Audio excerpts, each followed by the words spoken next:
객장 여자입니다. 지정학적 리스크가 불거지면서 코스피가 장중에 1920선에 하회하기도 했습니다. 연중 최저치를 기록을 했죠. 현재는 지수 낙폭을 조금은 줄였지만 여전히 하락 구간입니다. 1.75% 밀려난 1925선에 위치하고 있고 코스닥 시장 역시도 거의 1%에 가까운 하락세를 보여주고 있습니다. 이런 하락의 요인으로는 우선 북한 리스크가 있겠고요. 자동차의 리콜 사태 그리고 일본에서의 거대한 양적 완화까지 모두 악재로 또 작용을 하고 있습니다. 이런 증권사들의 의견까지도 한번 살펴보도록 하겠습니다. 오승훈 대신증권 시장전략팀 팀장 의견입니다. 지수의 단기적인 저점은 PBR의 1배 수준인 1920선이며 PBR 1배 수준은 지난 한 해 동안 증시가 보여준 저점입니다. 미국 경제지표 등 악재가 모두 공개된 이후에 다음 주 중에는 반등을 기대할 수 있을 것으로 내다봤습니다. 다만 반등이 나오더라도 그 강도가 크지는 않을 거라며 IT와 유틸리티, 미디어 등 그간 이익 추정치가 높아진 업종 위주로 접근하라고 추천을 했습니다.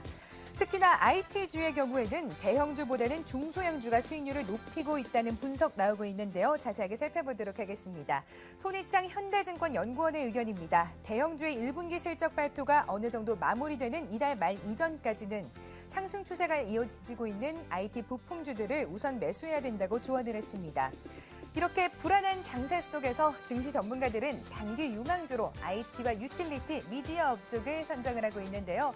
객장 미녀 전문가들의 의견도 궁금하시죠? 과연 어떤 업종과 어떤 종목들을 추천을 하고 있는지 바로 한번 만나보도록 하겠습니다. 객장 네 곳의 의견 확인해 보시죠.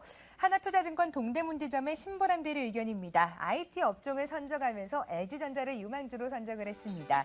1분기의 실적이 큰 폭으로 개선될 것으로 전망이 되고 헤드셋의 또 영업이익률이 3% 달성 가능성이 높아지고 있습니다. 또한 2분기에 가전제품 성수기가 도래할 것으로 투자 포인트를 잡았습니다. 메리츠증권 영동지점의 김소원 대리입니다. IT 업종 중에서도 우주 일렉트로를 꼽았는데요. 기존 커넥터 사업 외에도 신사업의 성장 잠재력이 기대되고 있습니다. 동양증권 금융센터 삼성역 지점의 박진희 차장입니다. 미디어 업종의 CJ E&M을 제시했는데요. 기관의 매수가 더해지고 있고 또한 외국인의 수급 역시도 강점으로 작용을 하고 있습니다. 종합 콘텐츠 회사로 현 정부의 트렌드에도 부합하고 있다는 의견을 제시했습니다.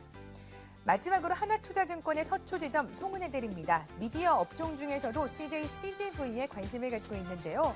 한국 영화 흥행에 따른 호실적이 전망되고 베트남 법인의 성장 기대감 역시나 큰 상황입니다.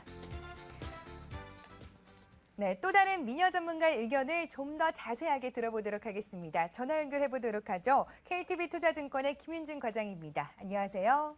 네, 안녕하세요. 네, 최근에 사실 종목을 접근하기가 정말 어렵습니다. 그런 가운데서도 이익 추정치가 좀 높아지고 있는 IT와 유틸리티, 미디어 등에 많이 관심을 갖자는 의견 나오고 있거든요. 어떤 의견이신가요? 네, 일단은 IT 부품주에 저는 관심을 좀 많이 갖고 있습니다. 삼성전자가 이제 호실적을 내놓으면서 2분기 실적 상승세는 이제 지속될 것이라는 소식에 이제 IT 부품주에 대한 상승 추세는 유지될 것으로 이제 전망하고 있습니다.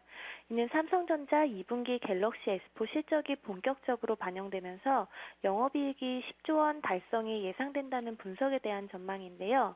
이 중에 이제 상승 추세를 타다가 이제 삼성전자의 직접 생산설에 이제 휘말려서 투자 심리가 좀 위축됐었던 이제 스마트폰 케이스주가 있습니다. 그 중에 제가 이제 선정한 주식은 이제 우전엔 한단이라는 주식입니다. 우전엔 한단은 지난해 이제 3분기부터 이제 세계 1위 휴대폰 업체를 고객사로 확대해 4월부터는 이제 공급 점유율이 확대되면 이제 주가 상승세는 지속적일 거라고 이제 판단을 하고 있습니다.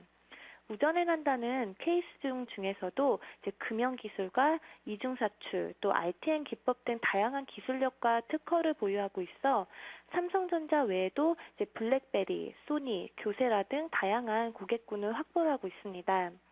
2013년 실적인 매출액은 이제 4,500억, 또 영업이익은 405억 원 정도로 예상하고 있으며 삼성전자의 휴대폰 물량이 계속 늘어나고 있어서 이제 케이스 업체들의 실적은 오히려 좀 호전될 것으로 전망하고 있습니다.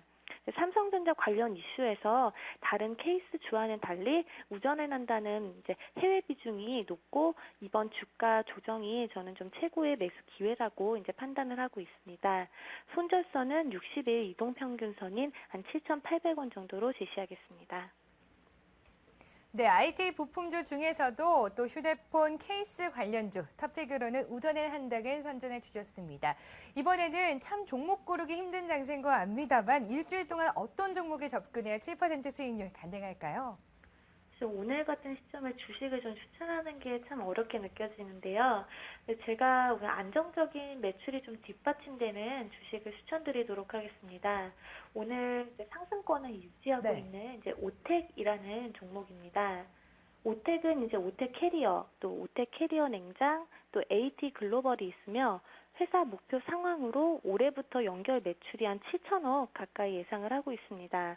이미 오텍 캐리어를 인수를 하였고 또 작년에도 매출이 1,000억 정도 이제 증가한 상태이며 특장차 회사 오텍 그리고 또 새롭게 인수한 오텍 캐리어 또 오텍 캐리어 냉장이 있는데 특히 오텍 캐리어 냉장은 냉동 냉장차와 또 선박용 냉동 냉장기 부분에 조만간 가시적인 성과가 날 것으로 기대를 하고 있으며 신정부 출범과 맞물려 복지 차량 수요가 늘 것으로 기대가 돼 특장차 부분 역시 안정적으로 성장할 것으로 이제 예상하고 있습니다.